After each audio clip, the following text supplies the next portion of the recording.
Hello, everybody, and welcome to another podcast from Donaram. Hi, I am Don. Yeah. Donaram wants you for fighting the insects. We tried to get Bo back. Oh, No. yeah. He's working thirds now, actually. Yeah. And that's been a little bit of a conflict. It's an issue. Although some topics have been brewing that he's played so many games and read a few things lately. I have a feeling that the next time he comes by, he's going to be bursting at the seams for conversation. Yeah, we keep our viewers such as they are hanging for so long, and then we tease them. I think Lesser Metal and KG Unit might shoot us if we don't get something up. Yeah. And we watched I think one of our people on Discord the other day said they wanted to see us do a movie review. And here we are answering, because it's the first time I've seen Starship Troopers. I know, guys. He's a virgin. I'm sorry. We got ourselves a virgin with Starship Troopers. I didn't, not only did I not know that it was a movie, I didn't know it was based off a book. I didn't know there were 4 subsequent movies that goes after At this. least, or I don't know. The sequels are nothing to write home about. It came out in 1997, Yep. and my mind was blown for all the video games that I played, Command & Conquer, Halo, StarCraft. It's crammed all into this one movie. It's almost like the creative types who were behind that watch movies. Yeah. Read Almost. sci-fi books. They get on podcasts or whatever the podcasting equivalent was in '97 and talk about, as a fan of the book, I'm not sure I like what Verhoeven is saying about fascism, which is totally not what the book's about. So take us through this, because one, I was grilling burgers kind of in the middle of it. Yeah. And had a phone call coming to where we had to pause the movie. But nonetheless, I was engrossed in this and just kind of having flashbacks to Command & Conquer, to be quite honest. Yeah, there is a certain aesthetic to this. Yeah. Yeah. The whole overarching tone in the beginning just... Yeah, and I don't think, the military is a very important thing to us in Southern Indiana. I mean, you don't kneel for the flag down here. No, not at all. No. But I'm starting to think, that maybe Paul Verhoeven, Mr. Verhoeven. I can't remember his first name. I think you're right. I think I'm right. Paul. I think I'm right, but I could be wrong because I am. Well, I'm just that kind of person. I can't look it up. My phone's recording this. Yeah, it's an issue. Well, anyway, Mr. Verhoeven, he seems to have different. He seems to have a different take on what a military society would look like. I mean, obviously, it would be cool. Yeah, of course. I mean, I'm 12. I'm reading a sci-fi book that has power armor and space marines. Was there armor enhancing? Yeah, not in the movie. No, No. That was one thing that people get very. It's an excuse to get mad about a perfect movie. Really? Because he didn't have the power armor in there. Fascism would work so much greater if they had power armor. What futuristic society are we actually? Warping is a thing, but enhanced suits for our military is not. What's going on? Look, that would have been very expensive, and you need to get Michael Ironsides on this. Absolutely. And you were competing with Michael Ironside for Command & Conquer. Yes. I was so happy to see him in Command & Conquer 3. Yes. But yeah, so Command & Conquer, it's not, it's not a very serious game. It's very serious about just having fun. Yeah. It can tell an interesting story, but GDI, Nod, they're not really. Yeah, you're not supposed to, this answers all my problems. Yeah. Well, I'm done with philosophy. It's right there. Now, of course, you could just live your life like I do, according to the principles of Nod. Yes. Kane lives, but you should try to pretend to have some depth, because you can't go to a council meeting or your PTA meeting and just say Kane lives. Is there a Seth in this movie? Not really. There's not really an archetype.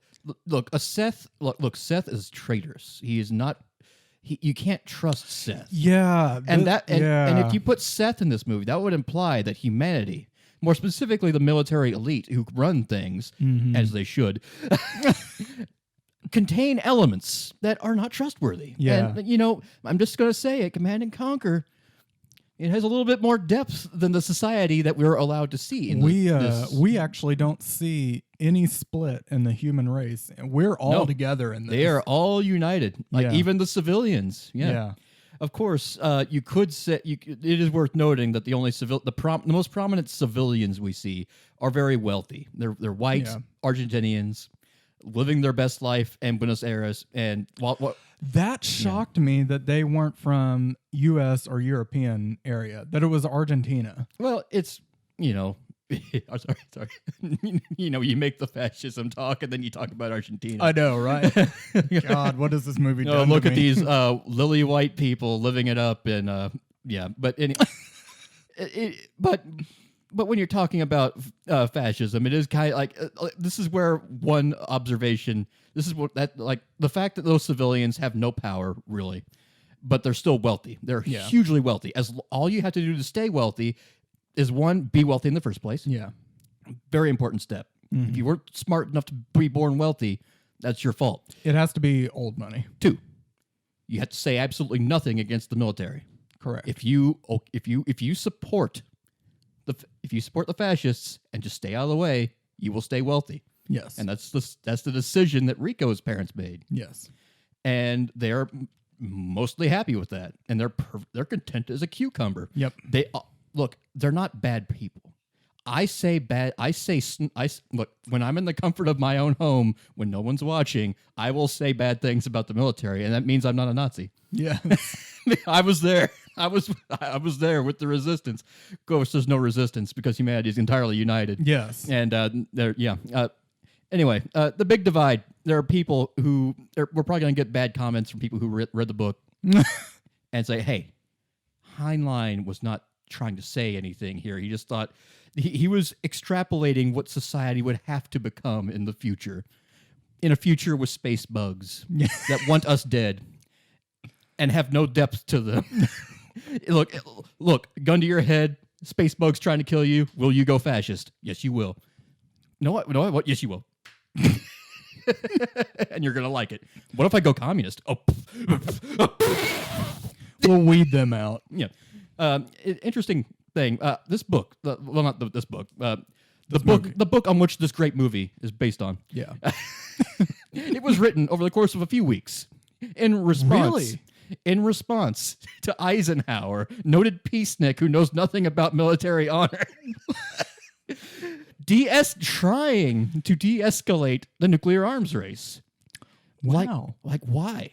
I mean, now obviously you can't just de-escalate Sure. because the Soviets are not a complicated power block. You can't. There's no one in that whole evil empire that we could try to rise up, that we could try to work with. Yeah. No, you can't. They're like insects, man. Yeah. They're like you can't deal with them. You just have to destroy them, and for that you need nukes, and you need to have the balls Yes. to destroy the world. That's why why didn't they? Okay, I'll save this point for another part of the discussion. The thing I just remembered I had a question about, did you have to do federal service in order to become a citizen? To be able to vote, yes. See, that threw me for a loop. They made that mention in the movie, but at the same time, the parents, which I just assumed that they're just wealthy enough they could buy a ticket out, but he wouldn't have been a citizen. No, it's Heinlein has a very, very complex, very well developed sense of the society. But the book is very. It really embraces this. It really goes whole hog on the military elites stepping in when democracy fails, Right. to set things quote unquote right. And from then on, if you want to have a say in how society is run, you have to join the military and toe that line. It's the difference between, I think they put it, a citizen and a civilian. Yeah, and Michael Ironsides, God love him, specifically says the veterans came in, and set everything right, which is of course what Hitler did. Yeah, Hitler most of Hitler's early supporters were veterans of World War I. I forgot that Hitler was in World War I. Yeah, and Mussolini, and also the Le Croix de Feu in France. A lot of these fascist movements were heavily dominated by right-wing veterans. I even forget about France and even going down that path. They didn't. I thought you were insinuating that. Le Croix de Feu tried. They tried to overthrow the government, but they failed. They failed. They were destroyed by French Democrats. Yeah. Or French Republicans, or small r, small d. Wait, whatever. what was Spain back then? Were they? It had just come out of monarchy. It tried republicanism, and then leftists got power, and the veterans came to power. Yeah, a little General Franco, like, guys, we gave democracy a chance, and now we're perilously close to poor people being able to read. Oh no! And yeah, look, if you're rich, just stay out of the way. Can't do it. Look, if you want to vote, shoot communists with me. If you don't want to vote, that's fine. You can stay rich. Just stay quiet. Yeah. And anyway, so the movie. We're talking about the movie. We're talking about the movie. The movie is great. It is a text. It is a movie that the fascist society would make about itself. Oh my God! It it's is propaganda. so sanitized. Yes. It's like it's 90s bubbly. Yeah. But it's horrifying. Yeah. Oh yeah.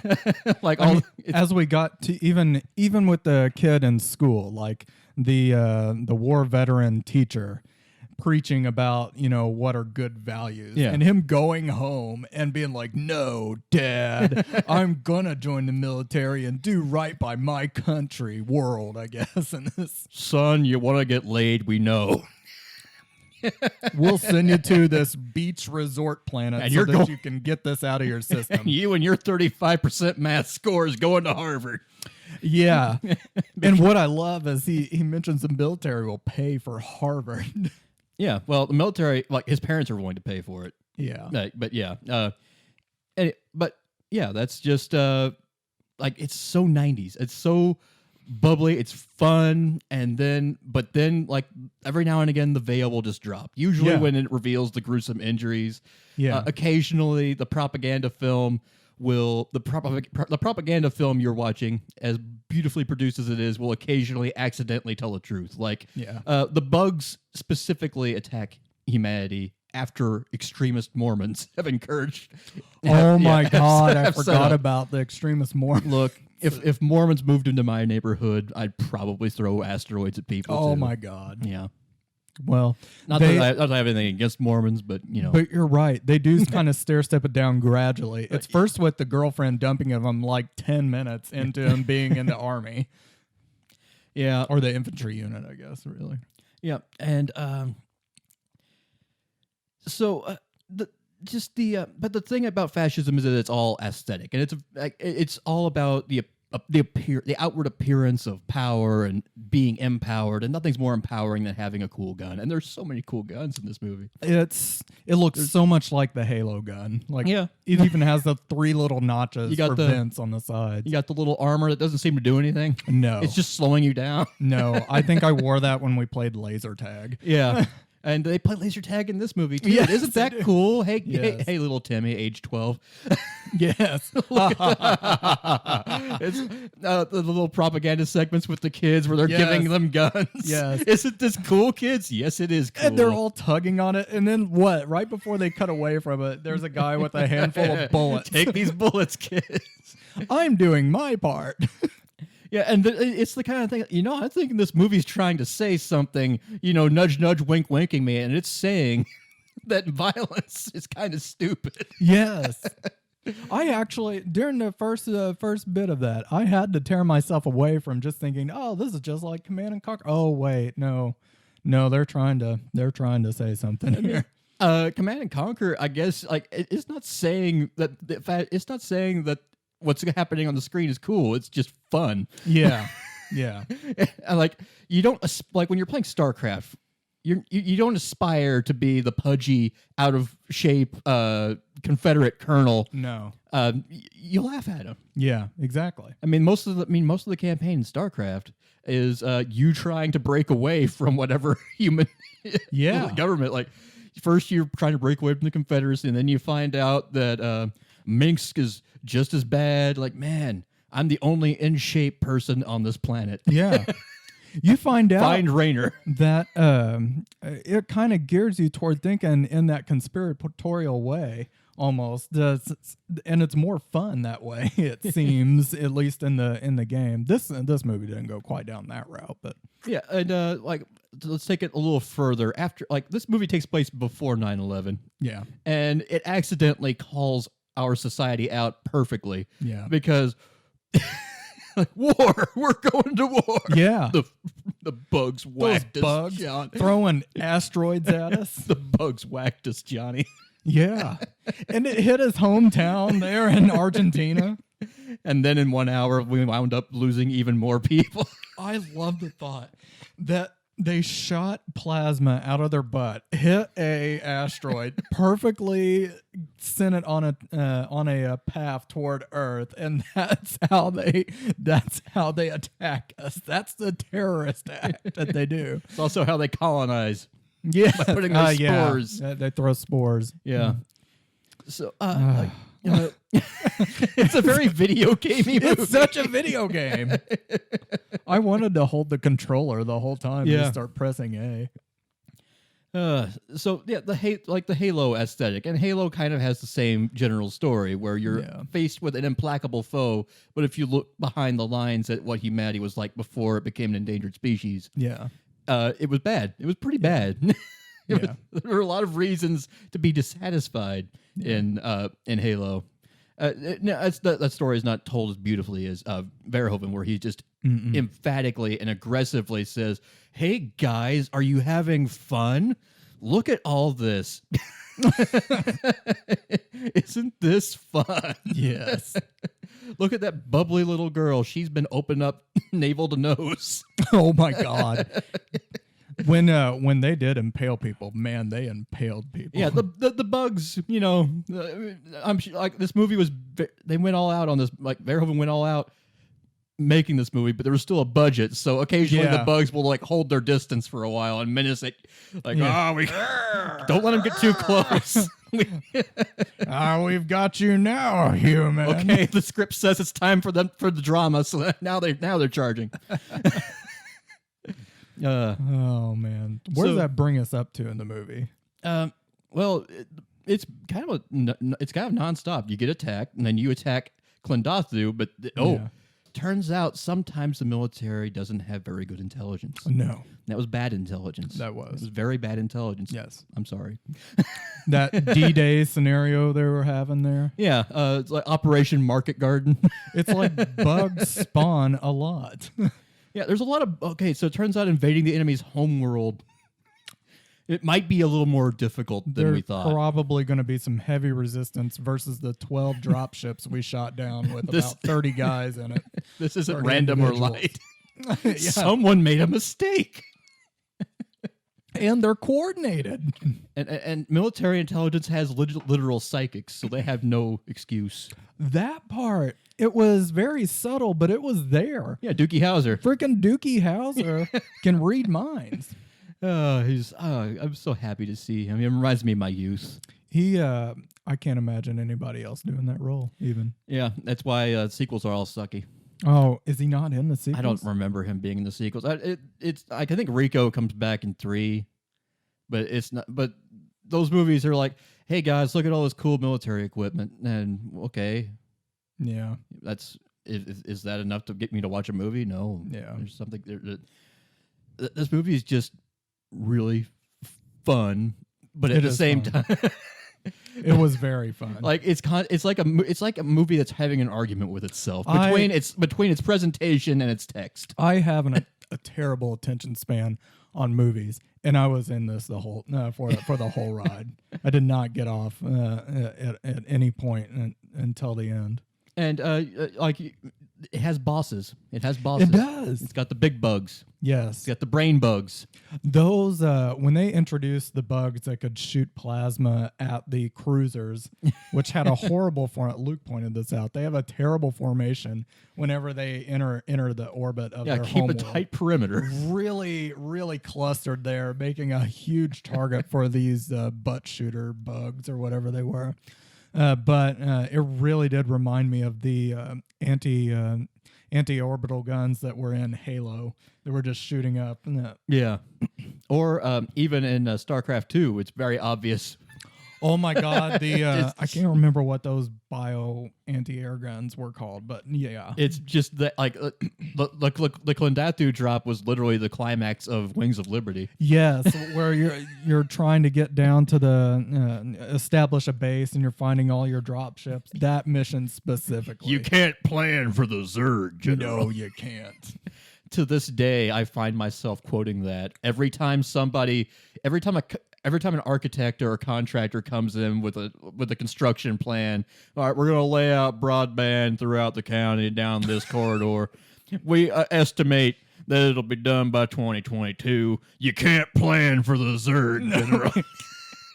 And you know what? They couldn't. Coronavirus hit, and now it's closer to 2024. We had a biological hazard show up. Yeah, biological hazard showed up, and now we're not going to be able to have internet until Oh my 2024. gosh.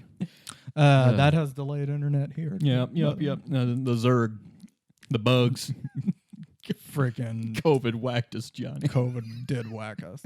God, Should probably go invade it. we probably That's should usually go how you solve Had problems. had they done Tychus's quote, "We're at the galaxy's biggest turkey shoot, Jimmy." They had a turkey shoot in They the did movie. have a turkey shoot. Literally impossible to miss. I love that they would have been in a better position had they just not shot the bugs so they couldn't form the pile. Yes. If they had just waited for the drop ship, they might have made it out relatively intact. I did like the flamethrower one, but I'm surprised the humans didn't bring more fire, if you will, instead of just bullets. Yeah, it's like the implication is their military was mostly dedicated to killing other humans. Yes, Marine King probably really loves the strategy that they took in StarCraft 2. Yeah, it's the Rumsfeld situation. You go to war with the army you have, not the army you want. They clearly needed medevacs hovering over, just- that little group of Marines would have done probably a lot more damage. We know they have the green goo. Yes. they could just why don't you just shower your forces? They didn't completely have with any green goo? suicide bugs, did they? No, These they were didn't. all like Zerglings. Now, if the basically. Banshee, Verhoeven needs to make the StarCraft movie. We know that. Yes. It needs to have been made by Verhoeven. Otherwise, it will have been a failure. But The first mission of, episode 1, I'm gonna hiccup. The StarCraft 1 is pretty much a propaganda film for the Terrans, so it should be him. I love the opening mission of the opening Terran mission where you where you successfully destroy the infested command center. Like, hey, Yes. you caused property damage. Yeah. That is the worst thing you could do. Now you throw down them weapons, boy. Heard Antifa was causing property damage, so I left the site of a shooting. Oh my God. And we brought the entire SWAT team with us. What do you mean the Capitol's being invaded? Oh my God. Man, don't you dare suggest that our threat assessment is flawed. Yeah, so the movie... So Starship Troopers, it ends like a 90s movie. All the friends are back together except for the ones who are dead. But the ones who are dead... everybody he cared about, with the exception of that one girl. Okay, that one girl, yeah. But she was just a replacement until he can get back with his real girl. Yeah. And she did not die. And the boy that was getting in the way of their relationship did die. And the girl that was getting in the way of their relationship died. Yeah. And they still have Neil Patrick Harris. Yeah. And every relationship needs Neil Patrick Harris. You need that one super smart, happy-go-lucky guy. Leave some room for Neil Patrick Harris. Oh, yes. Leave some room for, like, yardstick. Leave some room for Dookie Howser. He literally was he the one that did the hand Yes, in between it? it's afraid. Yes. That is not useful intelligence. No. But God, do the fascists love the idea of Yeah. something being afraid of them? Yeah. His character, he did go from a little happy. I guess he was kind of serious in the beginning of the movie, but he went full serious there. Yeah, At the end. I sicked a weasel on my mom's nether regions. Oh my God, I forgot.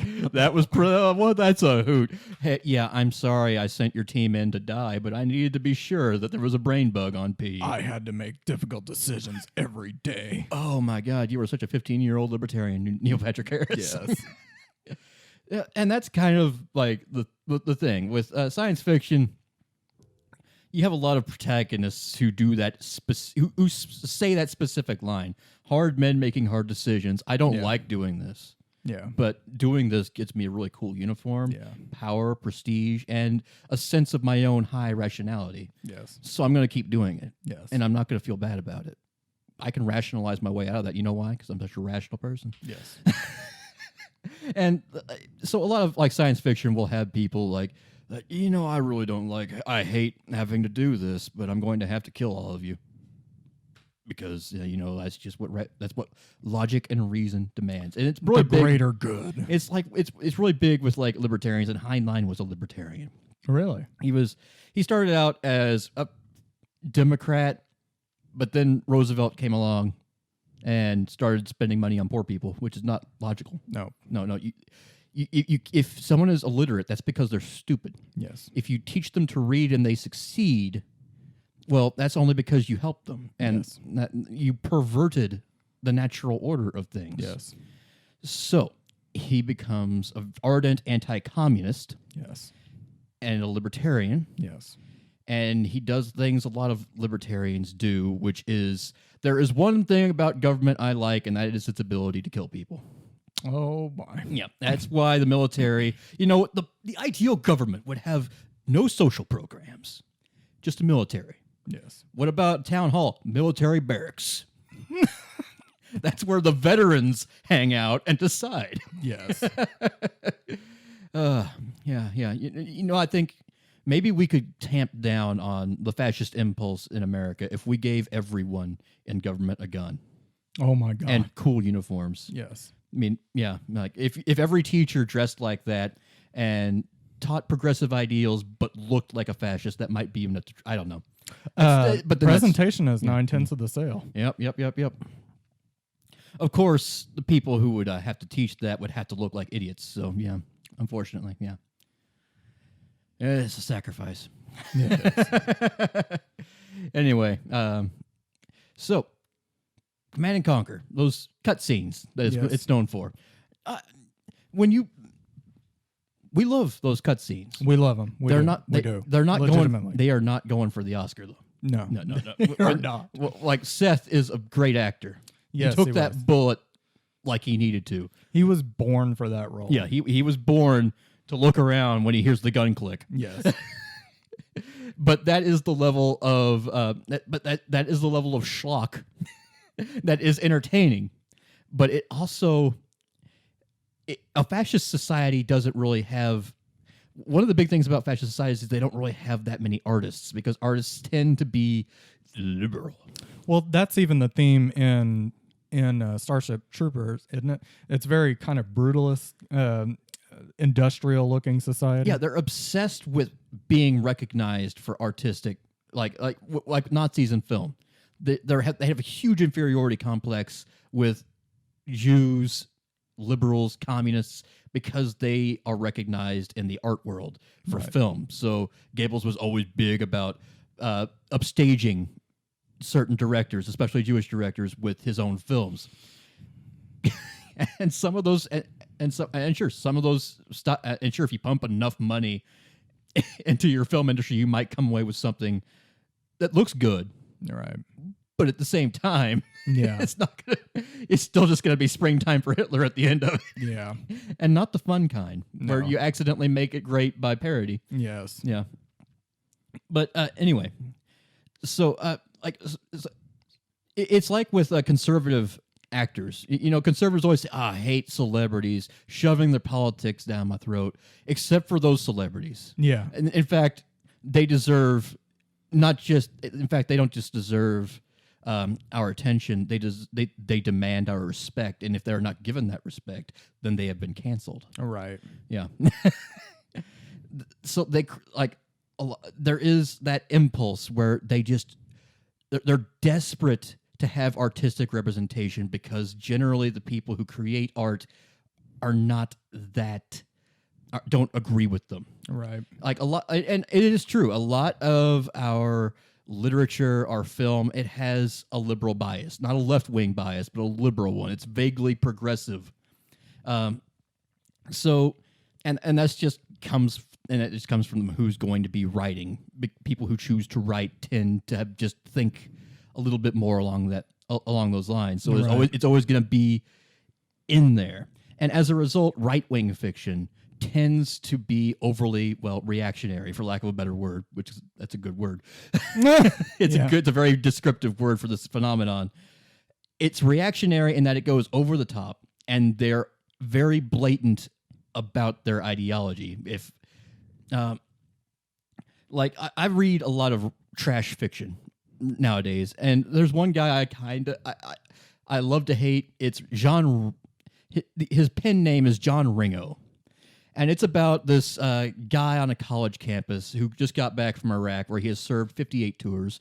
Wow. I'm exaggerating, but not really. And he has a head injury, and he's on 50% disability, but he's still quite capable of killing anyone. They called him Ghost. Because of course they did. Because he can he has stealth capabilities. He stands in the bushes, no one can see him, and he's constantly on the prowl. He's literally the protagonist of the book Ghost is stalking college girls. Okay. Yeah, he's not a bad person. Oh, he's just stalking college girls you do. And okay. then you do. Yeah, and then Muslims.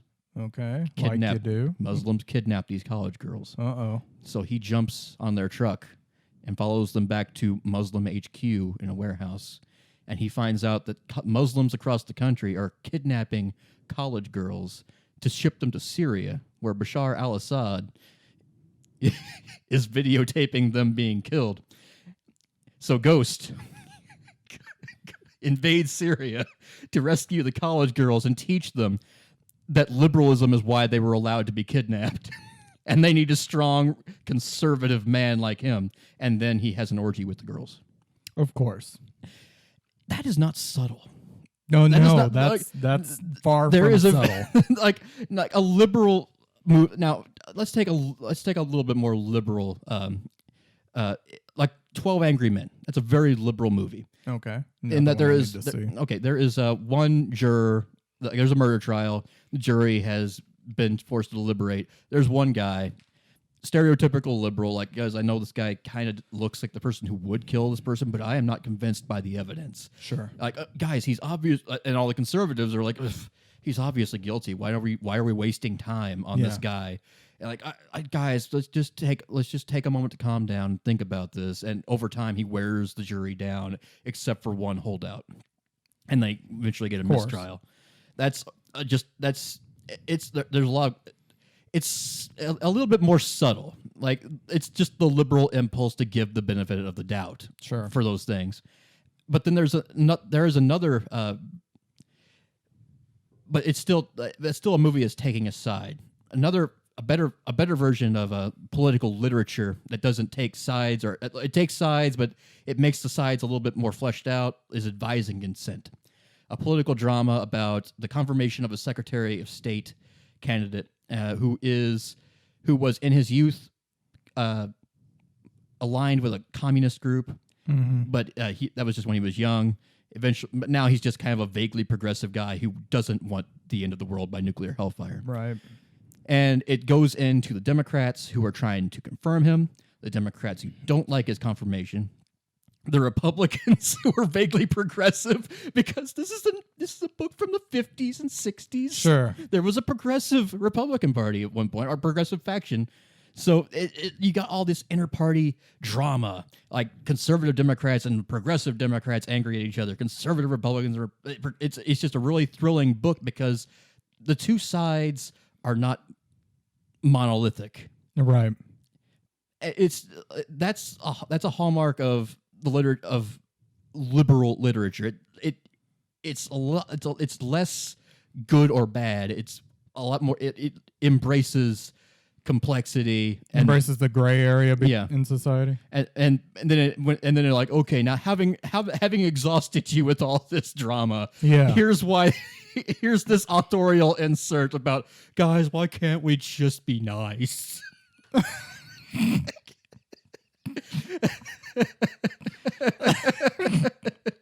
As opposed to the right-wing trash the airport trash novel, John Ringo. I was a pussy once, and then I embraced Reagan, and now I have 80 girls performing fellatio as I kill Muslims. Not 72, because that would No. be Muslim. Oh my gosh. And It is kind of weird how you get through a lot of that, and it's almost, dare I say, exhausting, and that's why people try and retreat back to simpler times. yeah, and on its surface, if you I'm not going. Starship Troopers is a very fun movie because it's a very simple movie. Yeah. It's just heavily interwoven with Verhoeven's politics. Yeah. So those politics clash with the source material quite a bit. And that adds a lot of complexity to a very simple narrative. Yeah. Like, okay, yeah, this is a great movie. There's a lot of fun spectacle. And holy hell, this is terrifying. Yeah. Yeah. Would we, I even put myself back in 1997, like despite being in third grade, if I would have, I wonder how many people actually caught that's probably what we would end up with. There was a lot of talk about the movie, and there's a lot of people who will fight you in saying that either Heinlein's book is not political, which it's Sure. that's hard. That's a hard sell. It's like when you wake up in the morning and you wake your cat up and it does. It's a big stretch. Verhoeven's movie is very political. Yeah. Heinlein's book is very political. There's political in very different ways. Yeah. Verhoeven's very critical of the universe that he is portraying, and he's showing you the universe. Like, he is showing you a film that an indoctrinated citizen in the universe that he's portraying might look at and come away with saying, hey, that was cool. We're going to win. Yeah. But if you give any thought to it at all, like, okay, we got annihilated on Klandathu, and we kidnapped a low-level brain bug on an outer got the rim middle planet. management. Yeah, we got the middle management. Like, we spoke to their manager, and it was afraid. Yeah.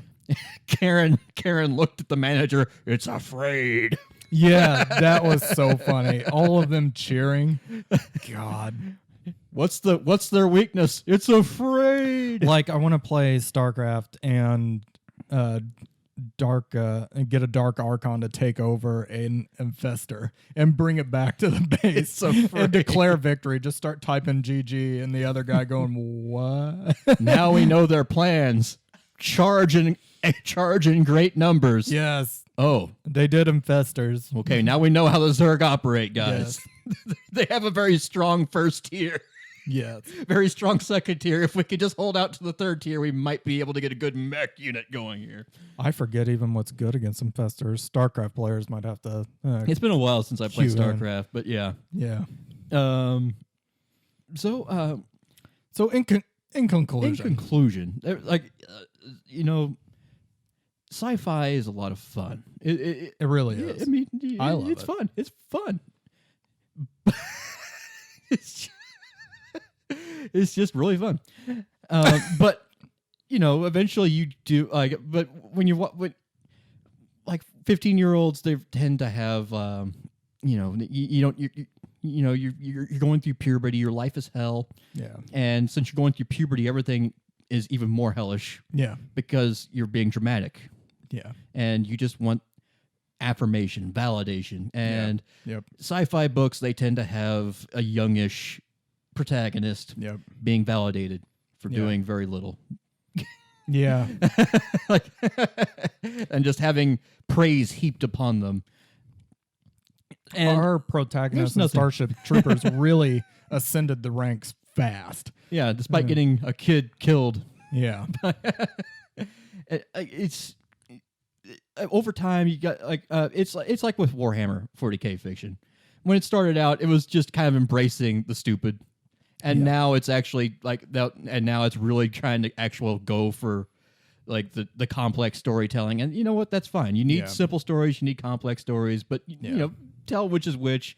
And if if you find yourself reading a book by some guy who seems to be espousing the need to kill everything that looks different than you, and demand subjugation of women, and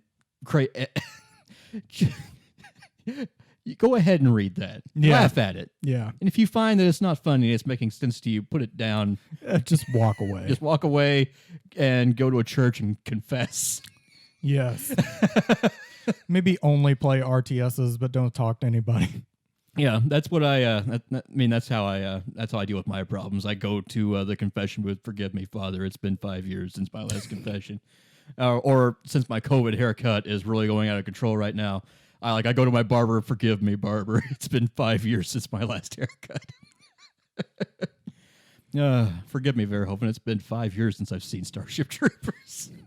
Forgive me. This was my first night seeing Starship and Troopers. so how much? It was like the Rosetta Stone in a way for a lot of late 90s video games. Yeah, that was mind blowing. Like all those fun games that were just having a laugh. Like all those like.